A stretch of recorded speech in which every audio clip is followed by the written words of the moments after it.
Well, Vig, we had some excitement a couple days ago, and this one's a little bit of a follow-up to actually something I wrote here on Fitz and Vig. So if you're seeing this video, I'm sure you read that I wrote about how Francisco Cervelli is a badass, yes, and John Lackey is a coward. Yes. So I kind of have some issues with that whole episode.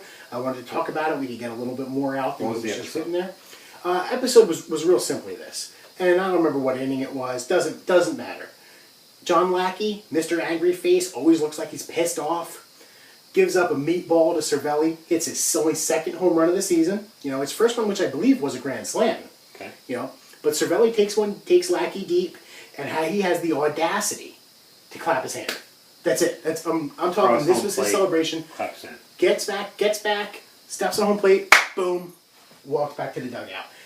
The cameraman, it's funny. It's great when they showed the video of it. They locked on Lackey's face, and you see this monster, this scary man, staring down Cervelli, looking at him. And you don't want a guy like me looking at you like that. And imagine John Lackey, and he follows Cervelli all the way to the dugout. It was creepy. I mean, it was creepy, and you knew what was coming next.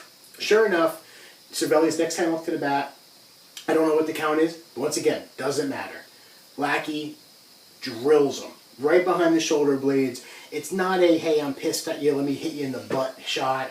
He went high and tight on him. Right, or brush you back even. It was a deliberate hit you and want to hit you someplace that hurts.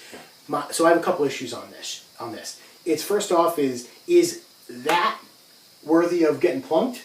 And most important, and especially, you know, you're going high and tight on a guy. You're going, you know, where if you're 4 inches high, you hit the guy in the neck, temples getting close, you know, the real dangerous spots. So, and then you got some fire was shown by Cervelli. You know, bench is cleared, Cervelli was all pissed off, and I don't blame him. I'd be pissed too. You know, no big brawl broke out, but a lot went down that night that kind of really showed that Cervelli has some emotion, and he might have a place on this team. So let me handle Lackey first. So for me, Lackey has been struggling all season. Mm-hmm. He's been struggling since being a member of the Boston Red Sox. The facial expression as he's following Cervelli back to the dugout for me is completely positioning for his own team. Mm-hmm.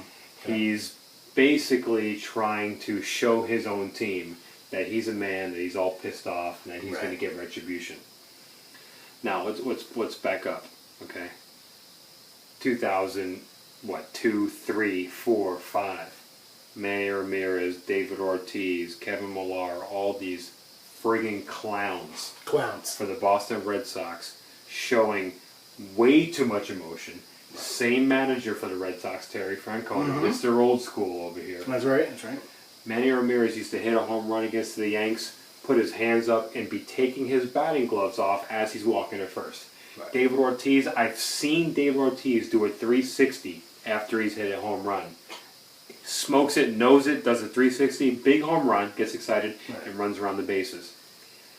How hypocritical is it that when one of the Yankee players shows any emotion whatsoever, he didn't eyeball Saltalamacchia and clap. Nope. He had his head down, got fired up, and went back to the dugout. For me, it's another example of the Boston Red Sox being an absolute joke from a hypocrisy perspective. They are, and I can't agree more with that. You know, I think the real issue Lackey had with it is, like you mentioned, he's been struggling all season. If you look at his ERA over the past 3 or 4 years, it's going up about half a run every year. You think by now he'd be used to people hitting home runs off of him.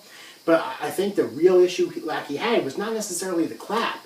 It was the fact that he was so pissed off at himself that he gave up a home run to a guy like Francisco Cervelli. Yeah. You know, and yes, he had to do it over the Green Monster, which was, I think, 175 feet away. Yeah. That's one thing.